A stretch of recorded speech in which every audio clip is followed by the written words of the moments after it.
నమస్కారం. ధర్మ సందేహాలు కార్యక్రమానికి సాదర స్వాగతం. ధర్మో రక్షతి రక్షితః. ధర్మాన్ని రక్షిస్తే ఆ ధర్మం మనల్ని రక్షిస్తుంది. ఆ ధర్మానికి కట్టుబడ్డ ఎంతోమంది పుణ్యాత్ములు, సత్పురుషులు మనకు సదా ఆదర్శప్రాయాలు. వారి బాటలో నడుస్తూ ప్రతినిత్యం మనం ఎన్నో రకాల ధర్మాలని ఆచరిస్తూ ఉంటాం. చాలా సందర్భాల్లో చాలా రకాల సందేహాలు కలుగుతూ ఉంటాయి, సహజమే. మరి ప్రేక్షకులు కలిగిన సందేహాలను ఎంతో శ్రద్ధగా మన ఈ కార్యక్రమానికి ఉత్తరాల ద్వారా, ఈమెయిల్స్ ద్వారా రాసి పంపిస్తున్నారు. వాటన్నిటికీ శాస్త్రీయ సమాధానాలు అందించడానికి మన ముందున్నారు ఆధ్యాత్మిక రత్న, సూక్తి సుధాకర, మీ అందరికీ సుపరిచితులైన డాక్టర్ అన్నదానం చిదంబర శాస్త్రి గారు. వారితో మాట్లాడి మరిన్ని విషయాలు వారి మాటలు తెలుసుకుందాం. ఈనాటి కార్యక్రమాన్ని ప్రారంభిద్దాం. నమస్కారం అండి. నమస్కారం అమ్మా. మొదటి ఉత్తరం చూద్దామండి. చెప్పమ్మా. సావిత్రి హైదరాబాద్ నుంచి రాస్తున్నారు. సంధ్యావందనం అంటే ఏమిటి, ఎవరు చేయాలి, తెలియచేయగలరు అంటూ రాస్తున్నారు. సంధ్యావందనం అంటే సావిత్రి ఉపాసనే. ఈ సంధ్యా సమయంలో దైవీ శక్తి విశేషంగా ఉంటుంది. అసుర సంధ్యలో ఆసురీ శక్తి ఉంటుంది. మొత్తానికి ప్రాతకాల సంధ్య, మాధ్యాహ్నిక సంధ్య, సాయం సంధ్య, ఈ సంధ్యా సమయాలు ఒక ప్రత్యేకమైనటువంటి శక్తి గలవి. ఆ సమయాల్లో మంచి పనులు ఏవి చేయకూడదు, నిద్రపోకూడదు, భోజనం చేయకూడదు, అలా భార్యాభర్తలు కలవకూడదు, ఇలాంటి పనులు ఏవి చేయకూడదు. తప్పకుండా భగవత్ స్మరణ చేయాలి. సంధ్యావందనము అనేటటువంటిది సంధ్యా సమయంలో ప్రతి వ్యక్తి చేయవలసినటువంటిదే. ఆ సమయానికి ఉన్న ప్రాధాన్యతను బట్టి ఎవరికి ఇష్టమైనటువంటి దేవతని ఆ సమయంలో వాళ్ళు స్మరించటము చాలా విశేషమైనటువంటి శక్తిని ఇస్తుంది. దైవ కార్యాన్ని వల్లేమో శక్తి వస్తుంది, మంచి పనుల వల్లేమో అది అపకారం జరుగుతుంది, అది చెడు. సంధ్యా సమయంలో భార్యాభర్తలు కలవటం వల్లనే రావణాసురుడు, కుంభకర్ణుడు రాక్షసులయ్యారు మనకి తెలుస్తుంది. విశ్రవ బ్రహ్మానును కైకసి సంధ్యా సమయంలో కూడటం వల్ల. కాబట్టి సంధ్యా సమయం అనేటటువంటిది దైవ కార్యాలకి మాత్రమే చాలా ముఖ్యమైనటువంటిది. చదువుకోవటంతో సహా, చదువుకోవటానికి కూడా పనికిరాదు సంధ్యా సమయం. అలా మంచి పనులు వేటికి పనికిరాంది, ఒక్క దైవ కార్యక్రమాలకి మాత్రమే పనికొచ్చేటటువంటిది. ఇటువంటిది సంధ్య అనేటటువంటిది సంధ్యా గాయత్రికి పేరు కాబట్టి ఉపనయనమైనటువంటి వాళ్ళు గాయత్రి జపం చేయాలి, ఆ సమయంలో సంధ్యావందనము చేయాలి అని చెప్పి సంధ్యావందనం ఒకటి ప్రత్యేకించి ఏర్పాటు చేయబడ్డది. మహర్షులైనటువంటి వాళ్ళు, యజుర్వేద శాఖీయులైనటువంటి వాళ్ళకి యజుశాఖ సంబంధమైనటువంటి సంధ్యావందనము, సామవేదీయులకి సామవేదీయ సంధ్యావందనము, అట్లా ఎవరికి సంబంధించినటువంటి సంధ్యావందనము వాళ్ళు సిద్ధం చేశారు. అందులో ముఖ్యంగా సూర్యునికి సంబంధించినటువంటి సూర్యోపస్థానము, సూర్యునికి అర్ఘ్యప్రదానము, అలాగే గాయత్రి జపము, ఇవి చాలా కీలకమైనటువంటి అంశాలు. ఈ సంధ్యా సమయం అనేటటువంటిది సూర్యుడు అస్తమించే సమయము, సూర్యుడు ఉదయించే సమయము అని మామూలుగా అనుకుంటాం మనం. కానీ శాస్త్రము ఈ సంధ్యావందనము చేయవలసినటువంటి సమయాన్ని చాలా ప్రత్యేకించి చెప్పింది. ప్రాతఃసంధ్యా త్రిధామత అని, సూర్యుడు ఉదయించక ముందు నక్షత్రాలు ఉండంగానే చేసేటటువంటిది ఉత్తమ సంధ్యావందనము. సూర్యుడు ఉదయించాక చేసేటటువంటిది మధ్యమము. సూర్యుడు ఉదయించాక ఆలస్యంగా చేసేటటువంటిది అది అధమము అని చెప్పి, అట్లాగే ఉత్తమ తారకోపేత అని, అంటే తారకు అంటే నక్షత్రాలు ఉండంగానే చేసేది ఉత్తమ సంధ్య. ఉత్తమ తారకోపేత, మధ్యమ అనుదిత తారక, అనుదిత సూర్యుడు ఉదయించక ముందు, అధమ సూర్య సహిత, సూర్యుడు వచ్చాక చేసేటటువంటిది అధమము అని. అట్లాగే సాయం సంధ్యలో కూడా సూర్యుడు ఉండంగానే చేసేటటువంటిది ఉత్తమము, సూర్యుడు అస్తమించాక నక్షత్రాలు రాకముందు చేసేది మధ్యమము, నక్షత్రోదయం జరిగాక చేసేది అధమము అని చెప్పి అట్లా సంధ్యా సమయాలకు కూడా ఉత్తమ, మధ్యమ, అధమ విధానాలు నిర్ణయం చేశారు. ఆ సమయంలో ముఖ్యంగా గాయత్రి, ఈ గాయత్రి కూడా 3 విధాలుగా చెప్పబడ్డది. ప్రాతకాలంలో బ్రాహ్మి అని, మధ్యాహ్నేతు మహేశ్వరం, మధ్యాహ్న సమయంలో రౌద్రి అని, రాత్రి సమయంలో వైష్ణవి అని ఈ గాయత్రినే త్రివిధాలుగా ఉపాసన చేయబడుతూ ఉంటుంది. అట్లా ఈ సంధ్యా సమయంలో చేసేటటువంటిది వందనం కాబట్టి, నమస్కారం కాబట్టి, దైవకార్యం కాబట్టి సంధ్యావందనం అనే పేరు ఉన్న దీనిలో ఉత్తమ మధ్యమాధమ విధానాలతో ఈ సంధ్యావందనాన్ని నిర్వహించేటటువంటి పద్ధతిని మహర్షులు తెలియజేశారు. అలా నిర్వహించేటట్లయితే ఏమిటి ప్రయోజనము అంటే బుద్ధి ప్రచోదనం జరుగుతుంది. ముఖ్యంగా సంధ్యావందనం వల్ల బుద్ధి ప్రచోదనం. సంధ్యావందనం చేయవలసినటువంటి వాళ్ళందరూ గాయత్రి జపం చేయవలసినటువంటి వాళ్ళందరూ గాయత్రి జపం చేస్తే లోకమంతా బాగుపడుతుంది. ఈ గాయత్రి జపం చేసేటటువంటి వాళ్ళు ధియో యోనః ప్రచోదయాత్ నహాధియ ప్రచోదయాత్, మా బుద్ధులకు ప్రచోదనం కలగాలి అని అనుకుంటారు తప్పితే నా బుద్ధికి ప్రచోదనం కలగాలని అనుకోరు. అందువల్ల ఆ బుద్ధి ప్రచోదనము జరిగితే దుర్బుద్ధులు ఉండవు. అన్యాయాలు చేయాలని, అక్రమాలు చేయాలని, దోపిడీలు చేయాలని, అత్యాచారాలు చేయాలని ఈ బుద్ధే కలగదు. కాబట్టి ఈ బుద్ధులు కలగటానికి కారణము ఈ సంధ్యావందనం అనేటటువంటిది లోపించటమే. అందువల్ల సంధ్యావందనం తప్పకుండా ప్రతి వ్యక్తి చేయాలి. ఒకవేళ కుదరని వాళ్ళు కనీసం 3 సార్లు సూర్యభగవానుడికి అర్ఘ్యం ఇచ్చి 10 సార్లు గాయత్రి అన్నా చేయాలి. కానీ అలా పూర్తిగా వదిలేసేయటం అనేటటువంటిది చాలా పెద్ద దోషము. అందువల్ల అవకాశం లేనటువంటి వాళ్ళు, సంధ్యావందనం ప్రక్రియ మొత్తం చేతకాని వాళ్ళు కనీసం 3 సార్లు గాయత్రి మంత్రం చెబుతూ అర్ఘ్యప్రదానం చేయటము, 10 సార్లన్నా గాయత్రి మంత్రం జపించటము, ఇది చేస్తే కనీసమైనటువంటి నియమాన్ని పాటించినటువంటి వాళ్ళు అవుతారు. అలా సమాజానికి కూడా శ్రేయస్సు కలిగించినటువంటి వాళ్ళు అవుతారు. మరి ఉత్తరం చూద్దామండి. కాకినాడ నుంచి తులసి రాస్తున్నారు. భగవంతునికి ఏదైనా మొక్కుకున్నప్పుడు ఆ కోరిక తీరకపోయినా మొక్కు తీర్చాలా తెలియచేయగలరు అంటూ రాస్తున్నారు. మనము భగవంతుని కోరుకుంటాం, కొందరు అసలు కోరుకోకూడదు అని అంటారు. అలా కోరుకోకుండా భగవంతుని సేవ చేస్తే అది చాలా విశేషమైనటువంటిదే. కానీ గృహస్థులైనటువంటి వాళ్ళు, సాంసారికమైనటువంటి జీవితంలో ఉండేటటువంటి వాళ్ళు, లౌకిక జీవితాన్ని వదిలిపెట్టినటువంటి వాళ్ళు మరి నేల విడిచి సాము చేయలేరు కదా. అనేక రకాల అవసరాలు, కోరికలు ఉంటాయి. అవి ఎవరిని అడగాలి? భగవంతుణ్ణి నీవే తల్లివి తండ్రివి, నీవే నా తోడు నీడ, నీవే సుఖుడవు, నీవే గురుడవు దైవము, నీవే నా పతియు గతియు నిజముగా కృష్ణ అన్నట్లుగా కృష్ణ శతకంలో చెప్పినట్లుగా నిజంగా ఆ భగవంతుణ్ణే సమస్తంగా భావించేటట్లయితే తప్పకుండా భగవంతుణ్ణి అడగచ్చు, తప్పు కాదు. మనకి మంచి ప్రైజ్ వచ్చింది, మన తండ్రితో చెప్పుకుంటా, నాన్న నాకు మంచి మార్కులు వచ్చాయి, ప్రైజ్ ఇచ్చారు అని. మనకు కష్టం వచ్చింది, ఆ తండ్రితోనే చెప్పుకుంటాం, నాన్న నాకు కష్టంగా ఉన్నది అని చెప్పి.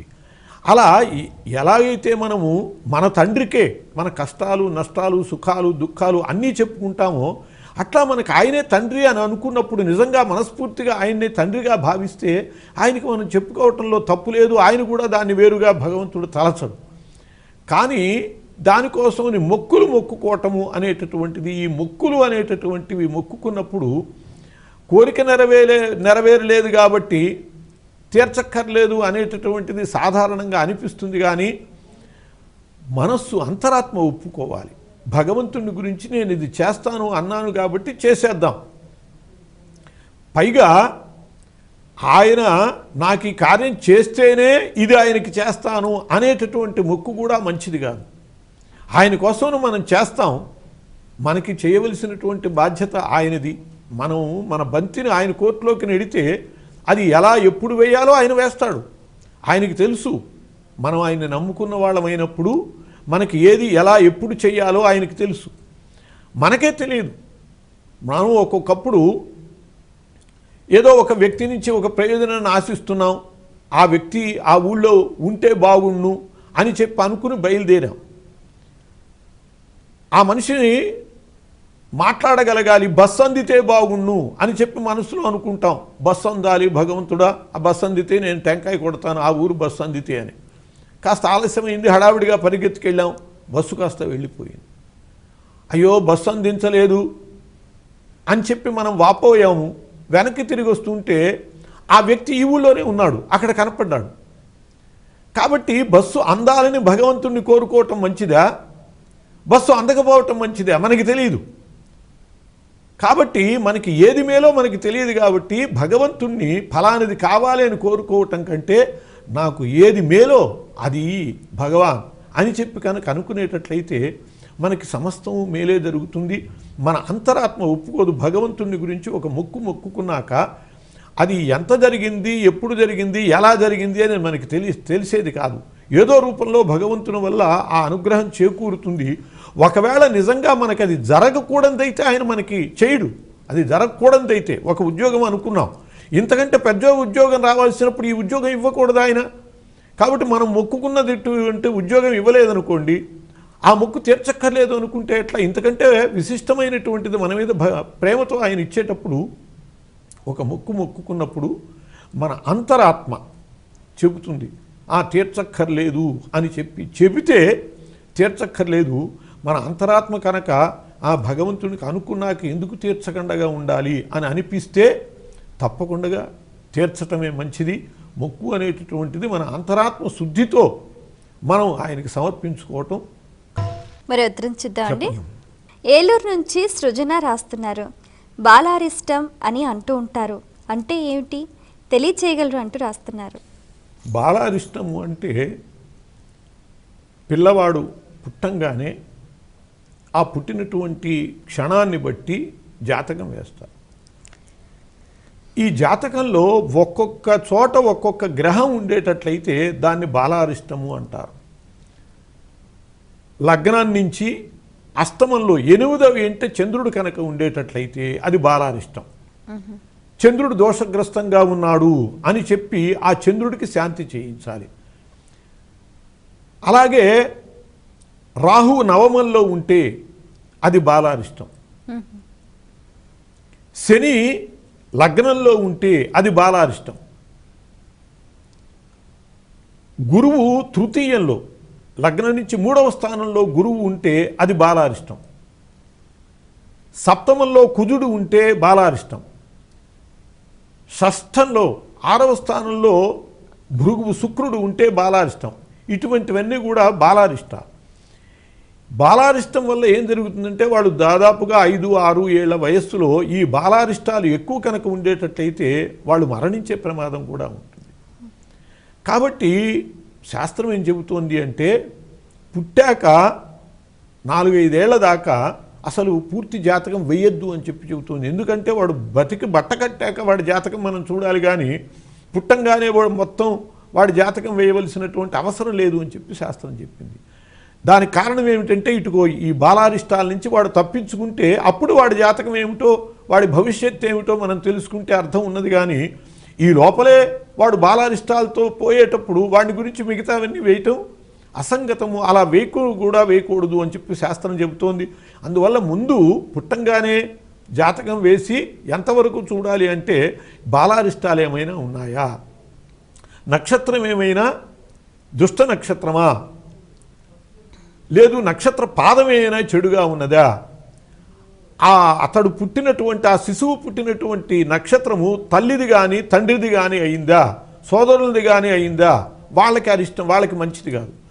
కాబట్టి పేగు మెడలో వేసుకుని పుట్టాడా, దుర్ముహూర్తంలో పుట్టాడా, ఇవన్నీ దోషాలు. అట్లాగే వర్జ్యంలో పుట్టాడా, ఇటువంటి దోషాలు ఏ దోషాలు లేకుండా ఉంటే వాడు సక్రమంగా వాడి జీవితాన్ని వెళ్ళదీసుకుంటాడు. కాబట్టి ఆ 5 ఏళ్ళు వచ్చాక వాడి పూర్తి జాతకం వేసి దానికి సంబంధించినటువంటి చెప్పచ్చు. కానీ ఈ లోపల ముఖ్యంగా చేయవలసింది ఏంటంటే ఈ బాలారిష్టాలకి పరిహారం చేయాలి. ఈ గ్రహాలు బాగుండనప్పుడు కొన్ని గ్రహాలు నీచలో ఉంటాయి, అది మంచిది కాదు.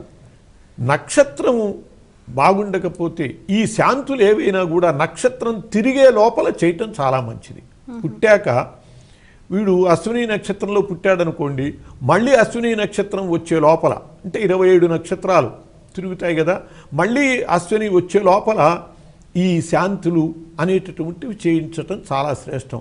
కొందరు ఏం చేస్తారంటే ఇప్పుడు దాదాపు ప్రసవాలన్నీ కూడా ఆపరేషన్లు ఎక్కువ సర్జరీలతో జరుగుతుంది కాబట్టి ఆ 11వ రోజు ఏం కూర్చుంటుంది, 21వ రోజు ఏం కూర్చుంటుంది అని చెప్పి 3వ నెల 5వ నెల అట్లా చేస్తూ ఈ చేయవలసినటువంటి వాటిని కూడా నిర్లక్ష్యం చేయటం జరుగుతోంది.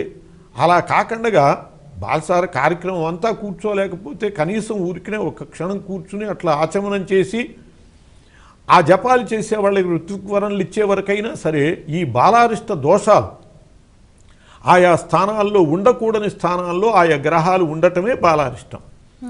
వాటికి జపాలు చేయించి దానాలు ఇచ్చి వాటికి శాంతి చేయించి అప్పుడు మనం తృప్తిగా బిడ్డని ధైర్యంగా చూసుకోవాలి. అంతేగాని ఈ దోషాలన్నీ ఉంచుకుని వాడికి ఎంత తినబెట్టినా ఎన్ని పాలు పోసినా కూడా వాడికి జీవితం ఈ ఆయుస్థానం బలంగా చేసుకోవాలి. కాబట్టి ఈ బాలారిష్టాలు అంటే సుమారుగా 4-5 ఏళ్ల లోపల చనిపోవటానికి ప్రమాదానికి హేతువైనటువంటి గ్రహ దోషాలు. ఆయా స్థానాలలో ఆయా గ్రహాలు ఉండకూడని స్థానాల్లో ఉంటే దానికి శాంతి చేయిస్తే ఈ బాలారిష్ట దోషం పోయి వాళ్ళు సుఖంగా బ్రతుకుతారు. కాబట్టి ముఖ్యంగా పుట్టంగానే బాలారిష్టాలు ఉన్నాయా అనేటటువంటిది చూసి శాంతి చేయించాలి. మరి ఉత్తరం చూద్దామండి. వరంగల్ నుంచి సుధాకర్ రాస్తున్నారు, తర్పణం అర్ఘ్యం రెండు ఒకటేనా తెలియచేయగలరు అంటూ రాస్తున్నారు. ఈ తర్పణము అనేటటువంటిది పితృదేవతలకు ఇచ్చేటటువంటిది, అర్ఘ్యము అనేటటువంటిది దేవతలకు ఇచ్చేటటువంటిది. వాటికి వీళ్ళకి ఇచ్చేటటువంటి దానిలో తేడాలు ఉంటాయి. హోమం చేస్తూ ఉంటారు. ఆ హోమంలో వేసే పదార్థము దేవతలకు ఇచ్చేదైతే దాన్ని హవ్యము అంటారు, పితృదేవతలకు ఇచ్చేదైతే దాన్ని కవ్యము అంటారు. హవ్య కవ్యములు అని చెప్పి అగ్నిదేవుని ద్వారా ఎవరికైనా అగ్నిదేవుని ద్వారానే వెళ్ళాలి. పితృదేవతలకైనా దేవతలకైనా అగ్నిముఖావై దేవా అని చెప్పి అగ్ని ద్వారా వెళ్ళటం అనేటటువంటిది. కాబట్టి పితృదేవతలకి చేసేటటువంటి దాన్ని కవ్యమని, మామూలు దేవతలకి ఇచ్చేదాన్ని హవ్యమని ఎలా అంటారో అట్లాగే జలములు వీటిని సమర్పించేటప్పుడు జలములే కాదు, ఆయా సందర్భాలు అవసరాలని బట్టి పితృదేవతలకైతే జలముతో పాటు తిలలు కూడా తిలతర్పణలు అని అంటారు. అలాగే చనిపోయాక 10వ రోజు ఆ చనిపోయినటువంటి వాళ్ళకి తృప్తి కోసమని, ఆప్యాయనం కోసమని ధర్మోదకాలు తిలోదకాలు అని ఇస్తారు. అవి కూడా ఈ తర్పణల కిందకే వస్తాయి. ధర్మోదకాలు తిలోదకాలు అని వాటిని అంటారు. నిత్యము ఇచ్చేటటువంటి వాటిని నిత్య తర్పణలు అంటారు. అమావాస్య నాడు ఇచ్చేటటువంటి వాటిని తిలతర్పణలు అంటారు. ఆబ్దీకము తద్దినము మొదలైనటువంటి రోజులన ఆ మరుసటి రోజు ఇవ్వాలి తర్పణలు, తిలతర్పణలు.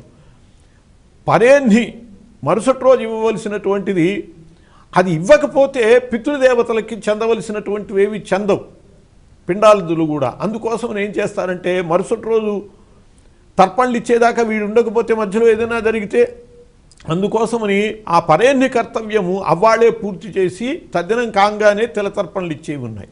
ఇవన్నీ కూడా తర్పణలు అంటే పితృదేవతలకు ఇచ్చేటటువంటివన్నీ కూడా సంక్రాంతి రోజున, గ్రహణ సమయంలోనూ, అట్లాగే పవిత్రమైనటువంటి తీర్థ స్నానాలు చేసినప్పుడు ఇటువంటి వాటిలన్నిటి సమయాల్లో కూడా పితృదేవతలకి తర్పణలు ఇస్తాం. తర్పయామి తర్పయామి తర్పయామి అని చెప్పి పితృదేవతలకి 3 మాటలు వదిలిపెట్టాలి. తర్పయామి తర్పయామి తర్పయామి అని. అదే దేవతలకి ఇచ్చేటటువంటిది దేవతలకి జపం చేశాక ఆ జపంలో 10వ వంతు క్షీరతర్పణలు అంటారు. అక్కడ మాత్రము తర్పణ శబ్దం దేవతలకు కూడా వాడతారు. కానీ ముఖ్యంగా భగవంతునికి సమర్పించేటటువంటి సూర్యుడికి అర్ఘ్యప్రదానం చేయటము. తత్సవితుర్వరేణ్యం భర్గో దేవస్య ధీమహి ధియో యో నః ప్రచోదయాత్ అని చెప్పి సూర్యుడికి మనం అర్ఘ్యం ఇస్తాం. అట్లా దేవతలకి ఇచ్చేటటువంటి వాటిని అర్ఘ్యాలుగా చెబుతారు. కానీ ఈ మంత్రము తర్వాత చేసేటటువంటి వాటిని క్షీరతర్పణలు అనేటటువంటి శబ్దమే వాడతారు.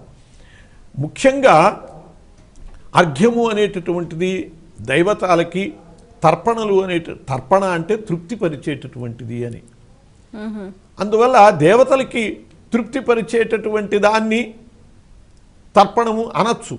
ఇప్పుడు మనకి నిత్యము చేసేటటువంటి బ్రహ్మయజ్ఞంలో దేవతర్పణము, ఋషితర్పణము, పితృతర్పణము అని ఉంటాయి.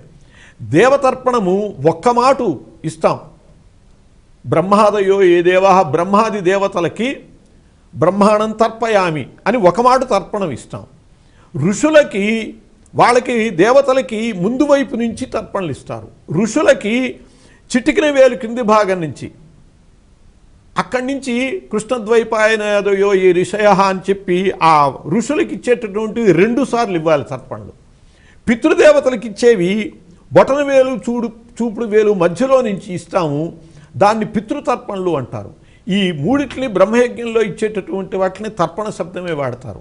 అంటే దేవతలకి తృప్తిపరిచేవి, ఋషులని తృప్తిపరిచేవి, పితృదేవతల్ని తృప్తిపరిచేవి అనేటటువంటి అర్థంలో వాడేది. కాబట్టి తర్పణలు అనేటటువంటి శబ్దము భగవంతునికి ఇచ్చేటటువంటి దానికి కూడా వాడచ్చు. సూర్యభగవానుడికి ఇచ్చేది మాత్రము ఎక్కువగా అర్ఘ్యము అని చెప్పబడుతుంది. అట్లాగే కొన్ని వ్రతాలలో కూడా అర్ఘ్యం ఇవ్వాలి అని చెప్పి, అట్లా అర్ఘ్యం అనేటటువంటిది మాత్రం పితృదేవతలకు ఉండదు. తర్పణం అనేటటువంటిది పితృదేవతలతో పాటు మామూలు దేవతలకు కూడా ఆ తర్పణ అనేటటువంటి శబ్దం వాడచ్చు. అందువల్ల 2 కూడా దాదాపుగా వాళ్ళ కోసమని వదిలేటటువంటి నీళ్ళకి సంబంధించినటువంటివే. అర్ఘ్యం మాత్రం పితృదేవతలకు ఇవ్వము. తర్పణలు అనేటటువంటివి పితరులకి, ఋషులకి, అలాగే దేవతలకు కూడా ఇస్తూ ఉంటాం. మంత్రం చేసినటువంటి దాంట్లో దశాంశం అంటే 10,000 జపం చేశారనుకోండి, 1000 తర్పణలు చేయాలి. అలా ఈ తర్పణలు అనేటటువంటిది క్షీరతర్పణలు ఆవు పాలతో చేస్తారు. ఇది దేవతలకు కూడా ఉపయోగించవచ్చు ఆ పదము. ఈ తర్పణ అనే శబ్దం అందరికీ ఉపయోగించేది. అర్ఘ్యం అనేటటువంటిది మాత్రం సహజంగా సూర్యుడికి, దేవతలకి మాత్రమే వాడేటటువంటి పదం. చాలా సంతోషం అండి. మీ అమూల్యమైన సమయాన్ని కేటాయించి మా ప్రేక్షకుల ధర్మ సందేహాలకు శాస్త్రీయ సమాధానాలు అందించినందుకు ధన్యవాదాలు. నమస్కారం.